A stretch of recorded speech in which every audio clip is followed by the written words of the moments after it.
Because of the uncertainties connected with the paranormal, I would be remiss not to warn listeners against the danger of both an arrogance that professes a grasp of the unknown and of a bravado that boasts of a control of the transcendent.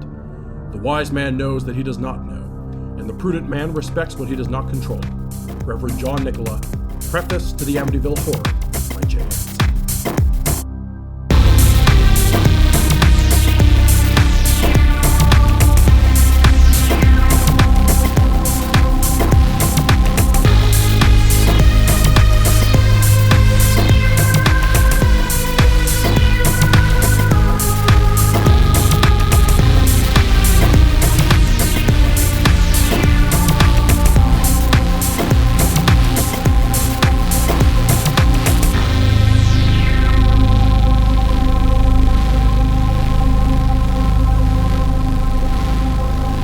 Section of the supernatural and the quantifiable, three wayward souls find themselves facing a world of the unknown and unexplained.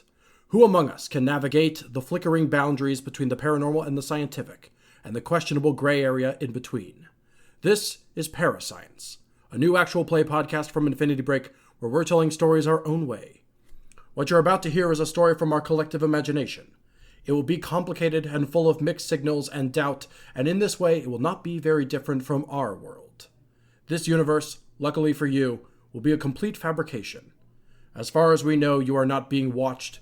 Humans are the only spacefaring species in the galaxy. What is dead tends to stay that way, and any shapes you see in the dark are likely the result of not enough sleep. ParaScience will be told using the Cortex system, a multi-purpose system designed to facilitate complex character creation while being as adaptable as possible. Here, using this system, character traits are quantified, leveling is gradual, and players are rewarded for creating change in their world. Whether or not that world takes kindly to change is a different matter completely. If you have any experience with tabletop, you shouldn't be too lost, but we'll take the time to explain the rules as we go on this journey together. I am Ben Hamlin, the architect of this universe and your game master for this paranormal adventure. It is my voice you will hear echoing through the corners of your mind as you follow our three players through a world of the unknown. Those players, of course, are Nikki Boylan, my dungeon master on Legends of Laia, and Matty Trumbo-Gomes and Ezra Kaye of Sneeple at the Movies, all capable dungeon masters, horror storytellers, and expert players. I hope you'll enjoy the world we create together. I don't think their characters will. As for the characters they play, I'll let the story take it from here. It is autumn, and it feels like it always has been. The leaves have fallen and have been falling for a while. The air feels crisp enough that you can break it apart with your breath. It feels as though time is suspended for this world. But time is on nobody's side here in southeast Washington. There is a smell of organic rot in the air as a lone minivan pulls up into the parking lot outside the Swaying Birch Retirement Community, 3 miles outside of Walla Walla, Washington. This is Chapter 1, White Trees, Black River, and this is Alister McAndrews. Ezra, why don't you go ahead and describe your character and what he's doing right before he receives a phone call?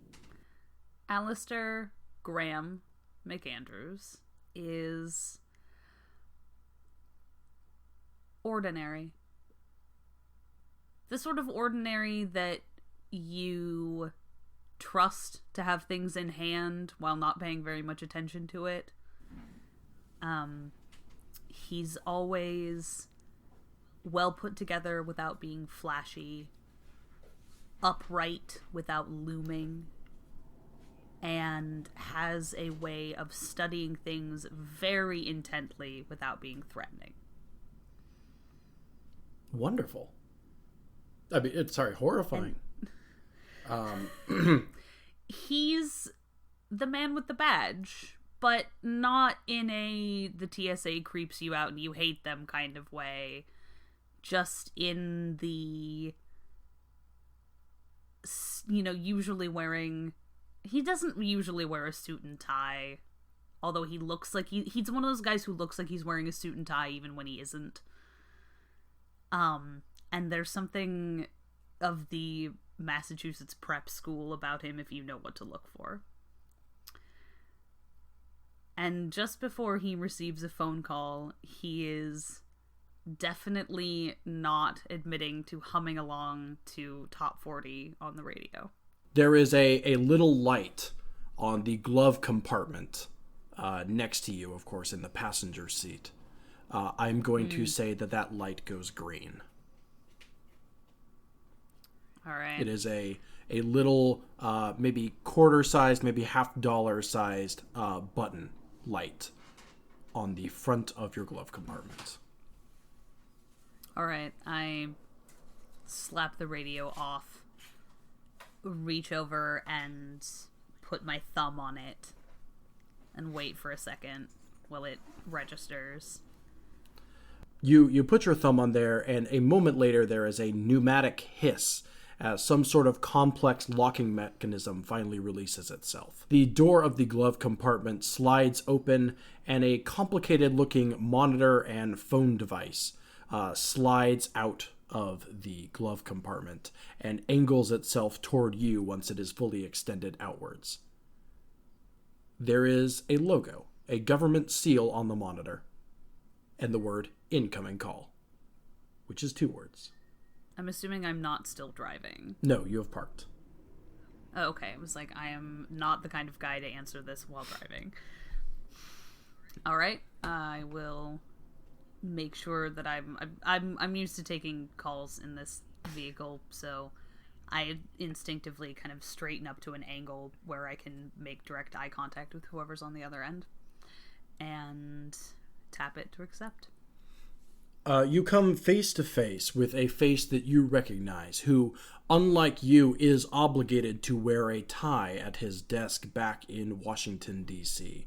You, of course, recognize the face of your handler, an Agent Gray. All right. Afternoon. Afternoon? You at the destination already? I don't know. I'm not familiar with the area. Yes, sir. Right on time. All right. Have you been briefed already, or let me rephrase, have you managed to read my brief, or do you want it now?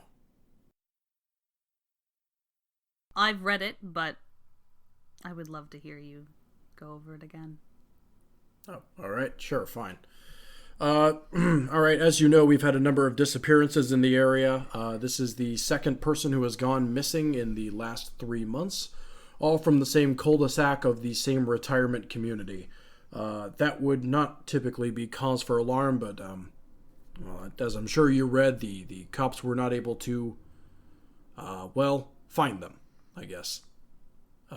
Although I guess that's not too out of the ordinary either. Nobody left a trace, no missing cars, no sudden withdrawal from any bank accounts. If either of these gentlemen were skipping off to a warmer climate, we'd know, but no bodies, no trace, nothing. No bodies, no trace, no mistresses, no estranged, out-of-wedlock children hiding in the woodwork. No. It's a lot of no's. No, don't worry, we checked. Nothing of that sort. Again, if they had a paper trail, we would have certainly locked down on it already. I don't know if this is quite within the purview of the department, but enough people upstairs think it might be suspicious enough, and, well, local law enforcement was having a hard enough time that the explanation might be a little bit impossible, if you catch my drift. I always do. Wonderful. Well, complicating matters, I'm afraid you might be on your own for this one. There is about a 16-mile area in which our satellites can't really detect anything. That's not too uncommon. We have plenty of dead zones around the country, but, there's whole regions of the country we're not monitoring, obviously. But we're looking at a total blackout zone. And the edges of this field are lined with a sort of radiation that we don't quite recognize. And that's only compounding. No similarities. Pardon? No similarities to any previous cases at all? Not that we're aware of, which is why we think these disappearances might be a little more than disappearances, if you catch my drift. Absolutely. Well, you're our eyes on the ground is all I'm saying. That's what I do. Wonderful. Any further questions? These men, similar age? Well, I suppose they're all the similar age. People stay in these places until they leave in a pine box, sir. that could mean anything. Fair enough. I'm afraid I don't know the, let me double check, I guess. Yeah, no, both well into retirement. One looks to be 68, the other 75. I don't know if that makes much of a difference. Old, wealthy, able to retire. Must be nice. We should all be so lucky. Oh, of course, again, it's in the briefing. The names are George Sampson and Morgan Carmichael. Sampson disappeared about 3 months ago, Carmichael only 3 weeks ago. I'm not sure if any of those numbers are significant, but, gives you a timeline, I suppose. Certainly a place to start. All right. That everything you need to know? I'm really looking forward to clocking out. It's 6 o'clock over here. I shouldn't be here this late anyway. For once, no, I don't think I have any inconvenient questions. All right, Agent McAndrews, you're on your own. The department is watching. And then just like that, the phone call is over. The car continues to hum for just a little bit longer while it is still in an idle position, and then that hum is overruled by a much louder revving of a motorcycle. Agent McAndrews looks into their rearview mirror and sees behind him a individual in a motorcycle. A stranger. Matty, could I have you describe Saint Garcia Flores? So, Saint Garcia Flores is in... He takes off his helmet for this cinematic shot.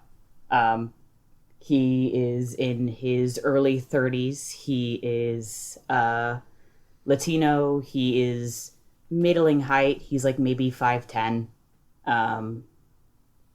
He looks... He's got a lot of like early laugh lines for me. He looks like somebody who is very friendly, very warm, very comforting. But also his hands are rough. He does a lot of work. He has got a lot of stuff packed onto his motorcycle. He's got lots of like big bags. One of them looks like a diaper bag. And it is like stuffed to the brim. The zipper is starting to strain a little bit. But in general, he looks like somebody you can trust. And so the first person you call when something goes wrong. Would you mind describing the motorcycle? Is it a more antique model? Is it one of those kind of luxury ones that might as well be a car? He has to take it a lot of places.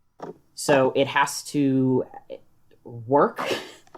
It has to carry a lot of stuff. It's not luxury. It's something that he goes pretty rough on. And something he gets a lot of replacement parts for a lot of the time. It's something where, like if you replace all the pieces of the axe, is it still the same axe? Is it still the same motorcycle he bought all those years ago? Probably not.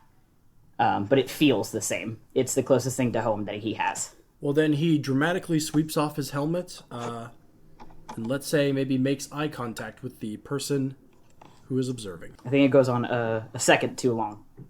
Absolutely. And Saint breaks eye contact first. All right. And Agent McAndrews grabs his sort of... It's like... the phrase tactical briefcase is coming to mind, and neither of which are correct. But he definitely has like a black waterproof material, like small messenger bag type thing. Like more like a bike bag. To fit like a, yeah, it's definitely like a bike bag, but like flat, okay. not saddlebag shaped. And opens so out of the door of the unfolding his reasonably tall frame out of the door of the minivan is a very nondescript looking white man, short hair, just clothes that are fit well made, nothing to write home about, and just walks toward so if this is a retirement community, is there like an office, or are we just parked on a residential street? You are in the parking lot adjoining the office building of this retirement community. And while there is not quite a parking gate with like a lowered retractable arm, there is definitely a booth up ahead where perhaps check-ins can happen. All right. I head for the check-in booth. Yeah, Saint is, I think, like gathering his bag, unzipping the jacket but leaving it on, and also walking behind the stranger, not walking to like be at same pace. Just keeping an eye on him. Just curious. Not threatened, just like curious. So it sounds like, Z, it sounds like you are approaching it first then. Yep. I am indeed. Let's see. Alistair definitely doesn't stop, but hesitates for a second to kind of get a read on what kind of, there's a booth, whether this is just information, whether he's going to have to try to get past, whether this is an obstacle or not, I think is what I would say. Well, if it's an obstacle, it is not a very daunting one. Sitting inside the booth is a teenager. Greasy hair, half a mustache, you know what they look like. If you've seen a teen, you've seen them all. All right. Yeah, I will walk up to the booth. And go ahead. It's if I don't get a reaction, tap once with one knuckle on the window. The individual looks up from his phone and makes eye contact with you, and then with an uncertain tone asks, who are you here to see? That is a really good question. I will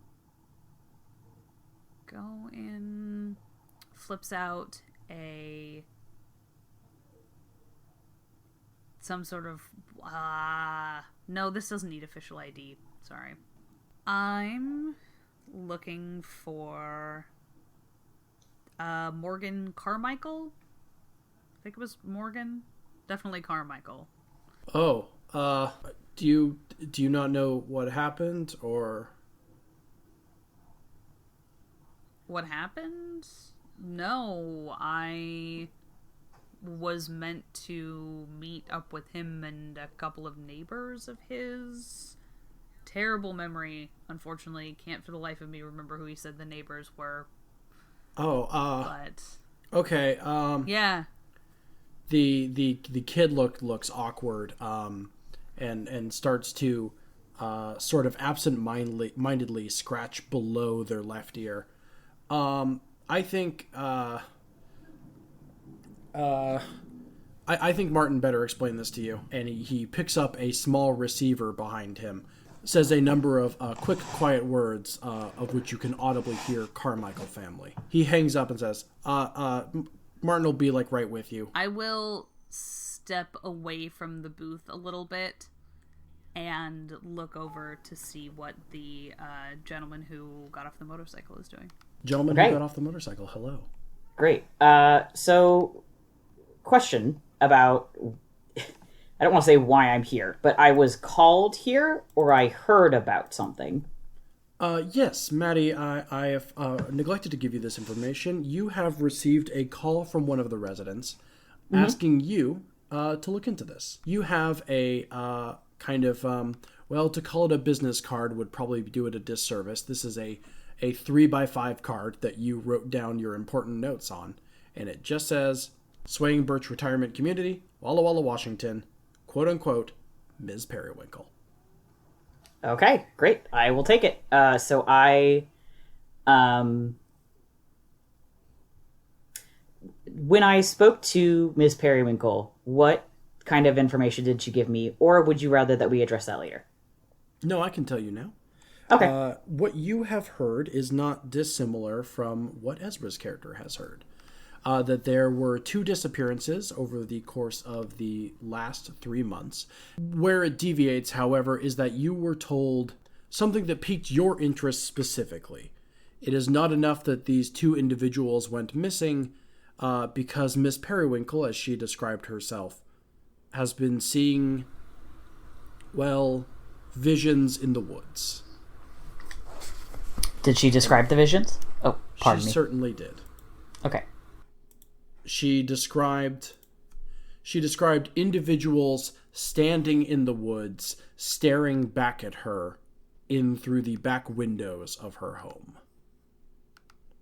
Individuals that did not appear to be there and left no trace. And she thinks that they might be connected with the disappearances. Mm-hmm. And as you are, of course, a noted, well, exorcist, you might be able to identify and put an end to these. Mm-hmm. Sounds feasible to me. Okay. And that is what brings you to the Swaying Birch Retirement Community. Wonderful. Okay. I come up to the window. Hi, my name is Saint. I'm here to see Miss Periwinkle. Oh, yeah, Unit 584? I believe so. Yeah, go on through. Wonderful. Thank you so much.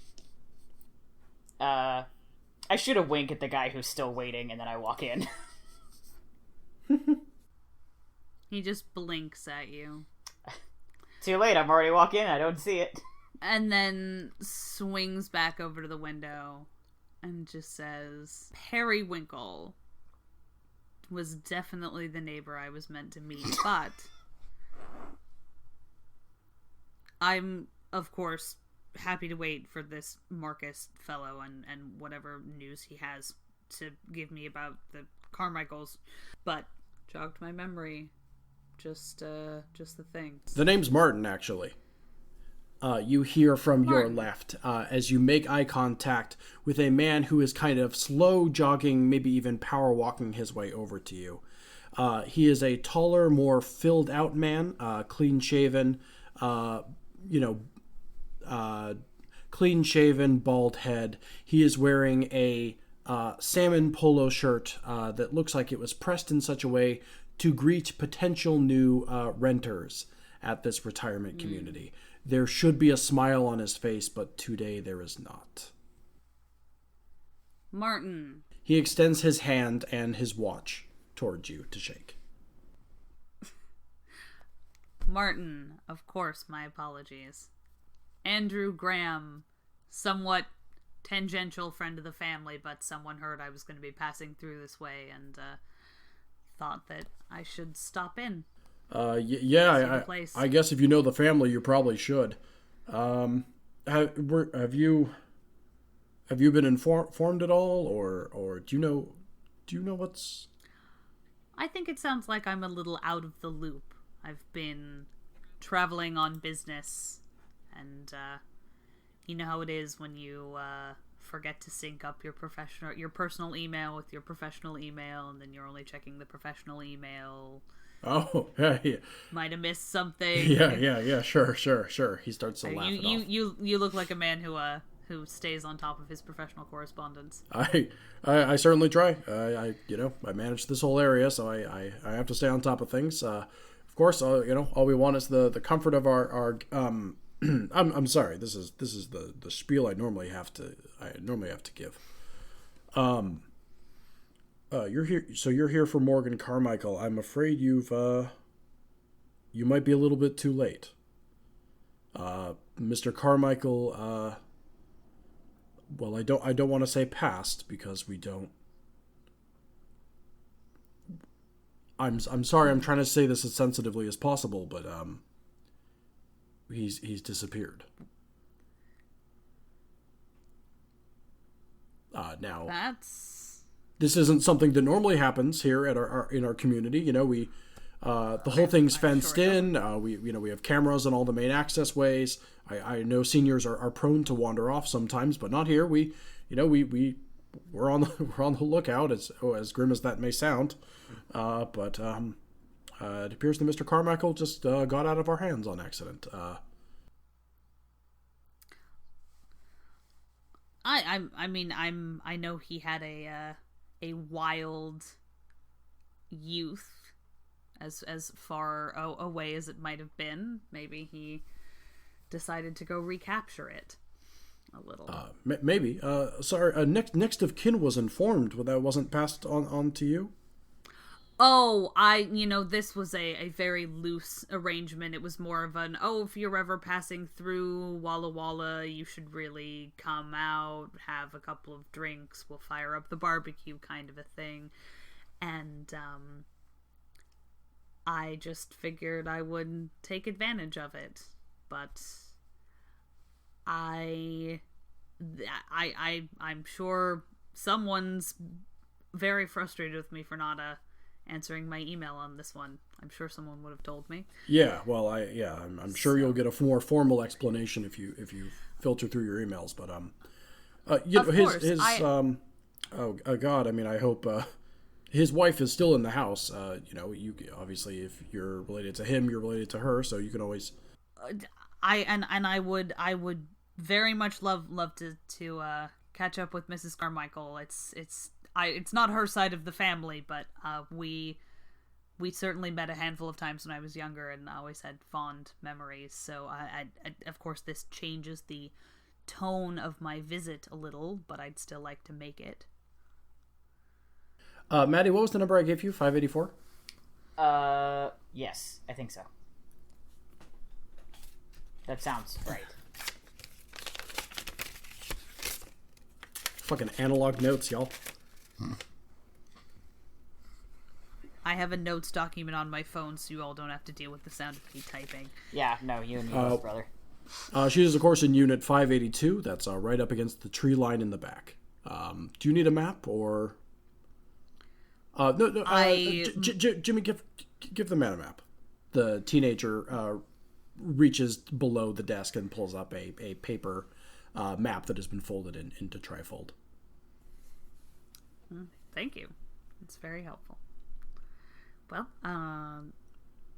thank you so much for your time and sensitivity.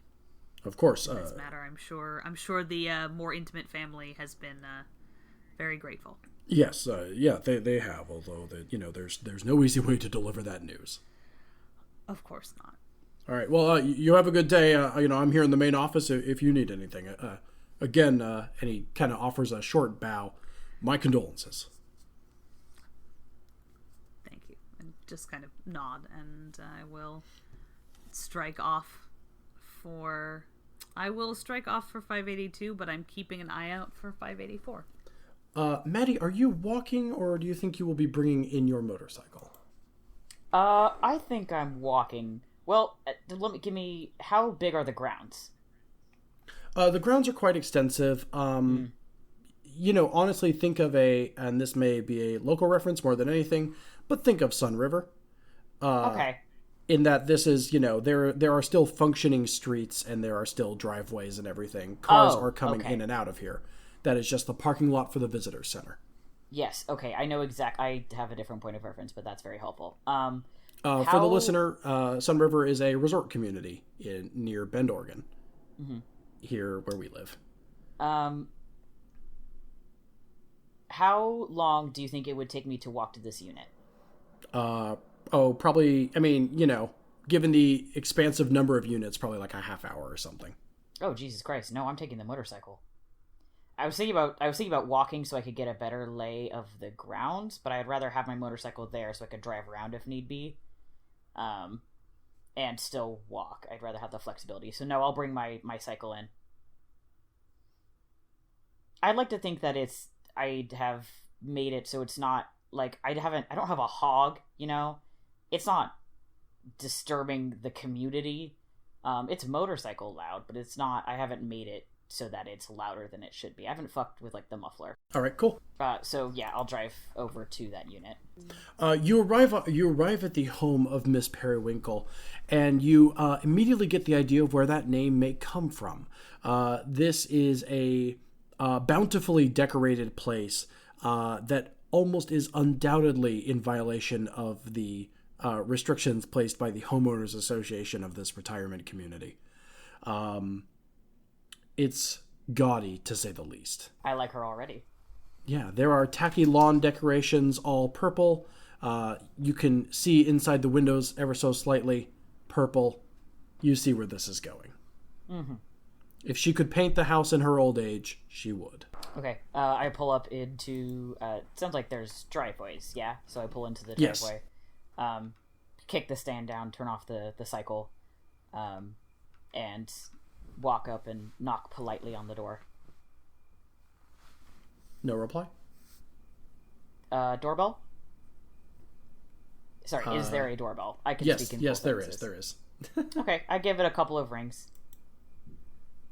A number of minutes later, the door opens ever so slightly, and you can see, much lower than your own sight line, is a pair of eyes kind of poking around the corner of the door, which has a chain lock up at the top. Hello? Hello, Miss Periwinkle? Oh, yes, who's asking? My name is Saint Garcia Flores. I believe we spoke before. Oh, yes, you're the capable young man on the phone. Absolutely, ma'am, that's me. Here, come on in, one moment. She shuts the door. You hear a little bit of grunting and a kind of slap across the top of the door frame before you finally hear the chain sound and the door opens back up. Come on in. I have been expecting you. I didn't know how long you said you were in Philadelphia last time, so... Oop, that's too far. Maybe I've been driving for a while. That's clean across the... 20 days, at least, of travel. No, absurd. 20 days? To motorcycle across the country? Yeah, dude. Alright, you know what? Fucking Philadelphia, PA. Directions. Walla Walla, Washington. Oh, God, we're fucking doing this, huh? Okay. We are this kind of nerd. It's incontrovertible. Oh, a day and a half. Yeah, 20 days. What the... If I was walking, I don't know. I thought, maybe. If you don't I thought like more stop, leisurely. I don't know. It's if you don't Yeah, stop, that's uninterrupted driving. Yeah, okay, but if I... which you can't do on a Yeah, motorcycle. right, no but it's still not going to Okay. take me 20 days. All right. Well, either way, I'm still going to pick a different city. Okay, that's fair. Pick, South Dakota. Sure. What are the cities in South Dakota? Bismarck? That's Is that North right? Dakota. That's in North Dakota. Okay, I'll go fuck myself. I mean, I could also just have been in general South Dakota. Yeah. Yeah. Oh, come on in. I wasn't sure when... God, I'm trying not to do, like, fantasy. I'm trying not to do Dungeons and Dragons, old lady. I've been waiting for 1,000 years for you. Oh, You know, are you a dragon? I'm trying not to do that. I'm trying to make her sound realistic. You did a great job before. Thank you. I was laughing. Come on in. I didn't know when to expect you. You said when I called you on the phone that you were in Salt Lake. Investigating the Mormons. South Dakota? No, Maddie, I picked a different city because I panicked. Okay. Investigating the Mormons. Sorry. Investigating the Mormons. Yes, ma'am. Sorry I couldn't give you a more accurate travel time. Sometimes it's hard to tell exactly when I'll arrive when I'm driving that far, but, Oh, of course, I'm I here understand. My husband and I used to travel across the country all the time back in the 60s. Anyway, wonderful. always, sorry, that's just a fun story from my life. It's always hard to tell is what I'm saying. I understand. Yes, of course. I'm glad yes. you're here now, though. Yes, it sounds like there's been some troubling activity around here, yeah? I assume she lets me in, and I turn and I will, like, draw the chain for her. As I am a little bit taller, I think it would be more comfortable for me to do it. Oh, thank you, young man. I appreciate that. Yes, just inside. Would you like, you must have traveled for a while. Would you like some refreshments, or I can get you some lemonade?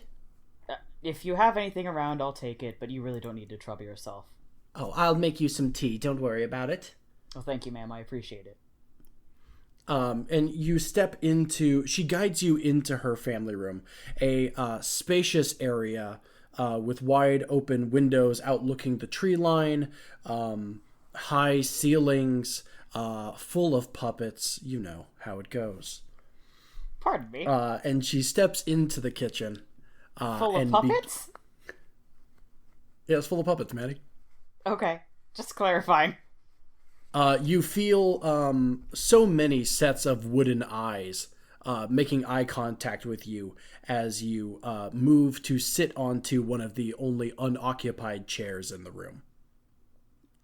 You notice her kind of gently meandering into the kitchen where she fills and sets on the stove a full teapot. Do I get any bad vibes? Oh, sorry, I keep interrupting you. My apologies. No, you're totally fine. Matty, if you would like to have the very first roll of the game, you can... I would love to. You can vibe. Great. I want to check the vibes on these puppets. That sounds like a joke. It's not. I'm, What would you say that would be? Alertness, maybe? I would... Yeah. Okay, so folks...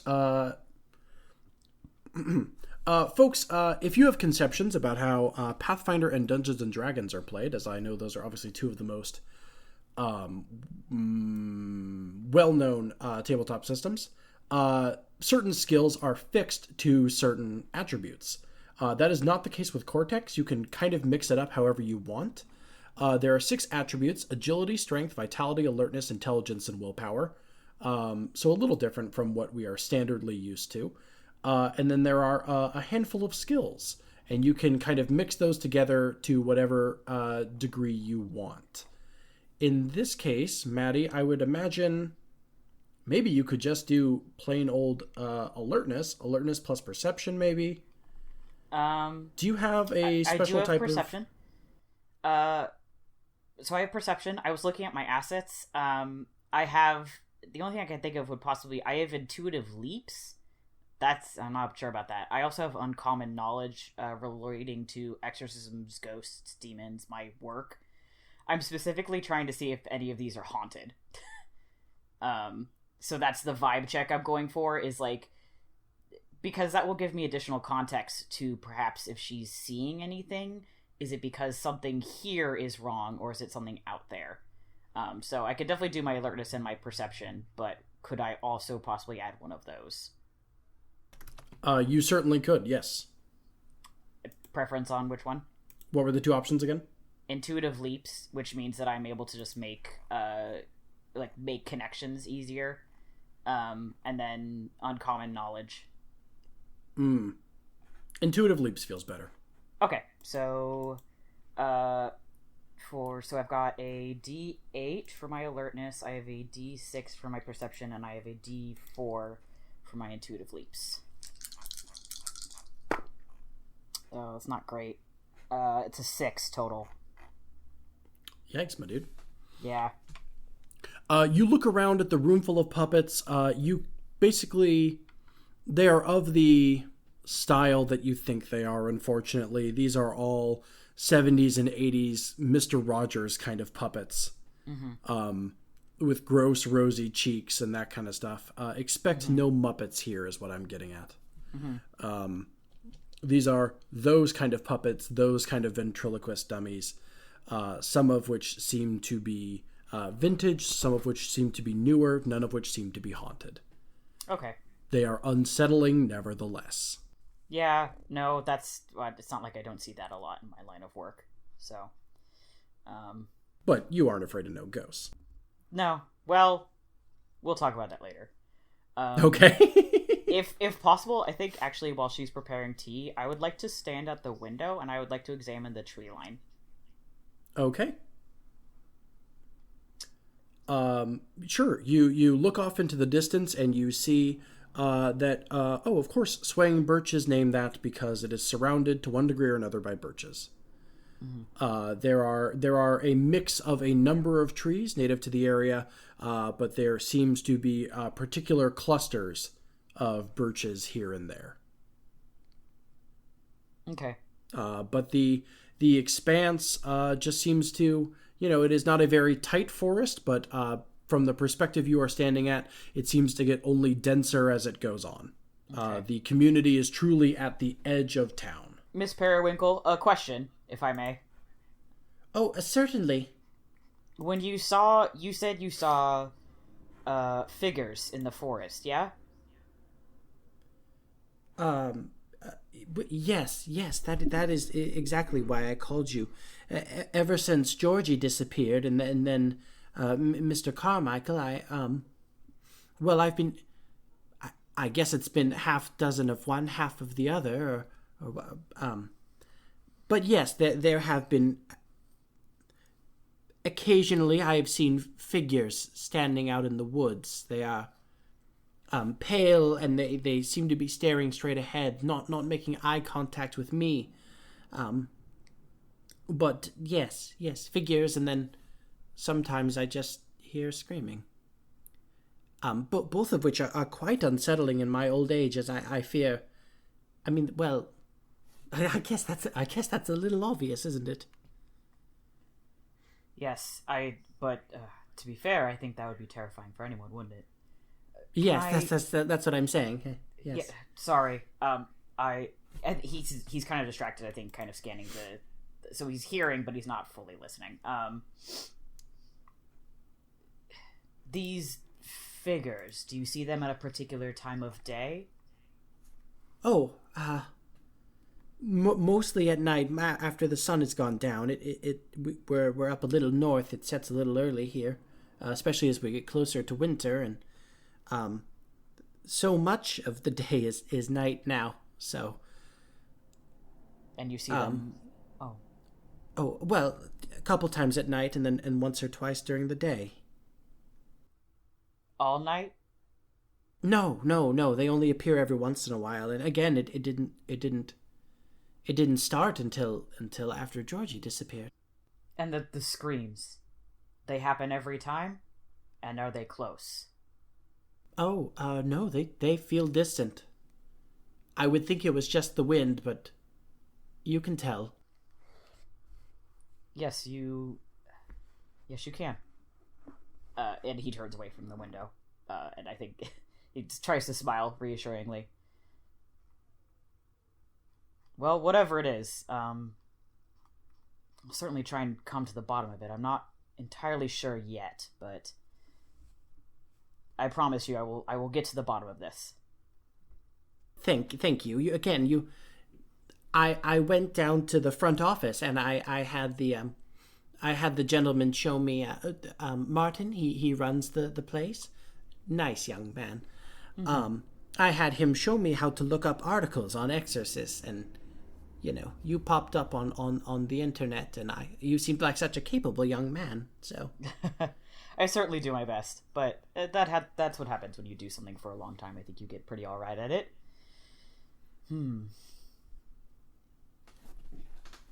I go back and sit down.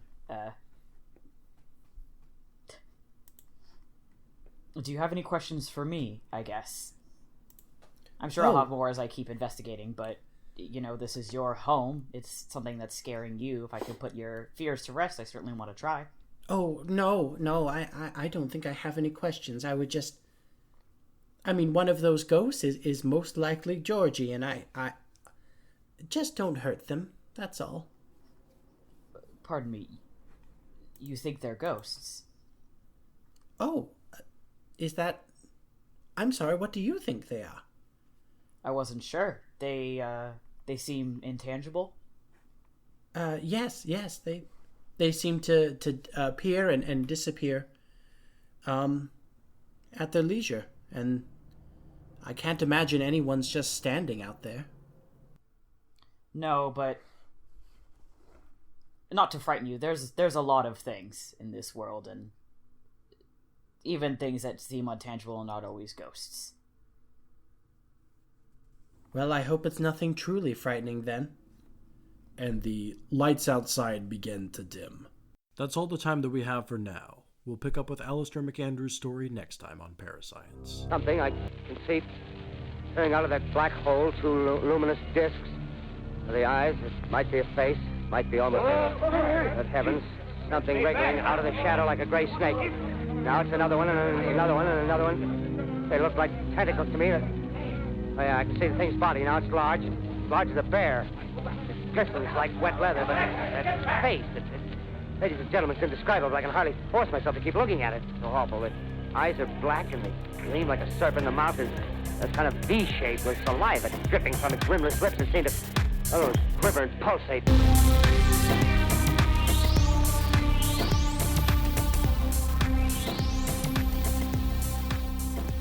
What you've been listening to was Parascience, a glimpse into a world unknown. It was also an actual play horror adventure told to you through Cortex. Our players were Ezra Kaye as eyes-on-the-ground agent Alister McAndrews, Matty Trumbo-Gomes as capable young man St. Garcia Flores, and Nikki Boylan as the as-of-yet unintroduced Jules Ortiz. As for myself, I was your game master and disembodied voice Ben Hamlin. I also produced this show just for you. Our theme song was produced by the incorporeal Johnny Rinaldo, and our logo was created by the haunted visage of Terra Bosart. This show is brought to you by Infinity Break, where we're telling stories our own way. You can follow us on social media at InfinityBreak23, and check out our website and all our other tabletop shows, live and dead, at InfinityBreak.net. We appreciate your listening to this program. Parascience will start airing with regularity every other Saturday right here on InfinityBreak.net and wherever you get your podcasts. The four of us, my players and myself, are very excited about this trip into realms unexplored and are very eager to see it succeed, but we can only do that with your help. If you would like to help this show succeed, there are a good many ways to do that. You can help spread the word about this show on social media and by simple word of mouth. Don't forget to use the hashtag Parascience, and while you're at it, why not tag InfinityBreak23? We have a Patreon at patreon.com/InfinityBreak, where you can start donating to Infinity Break for as little as $1 a month. We appreciate your support and promise a good amount of behind-the-scenes audio, and just for Parascience, special in-character diaries and reports from our players. And finally, if you listen through Apple Podcasts, don't forget to leave a review. Reviews help us rise in the podcasting charts and help more people stumble across our show, like finding a body in the woods. That's all for now. Let Parascience drift into the back of your mind and let the seeds of doubt begin to plant themselves where you sleep. We'll be back on November the 9th, right here on InfinityBreak.net. Don't stare too long into the forest, and especially not at those swaying white trees.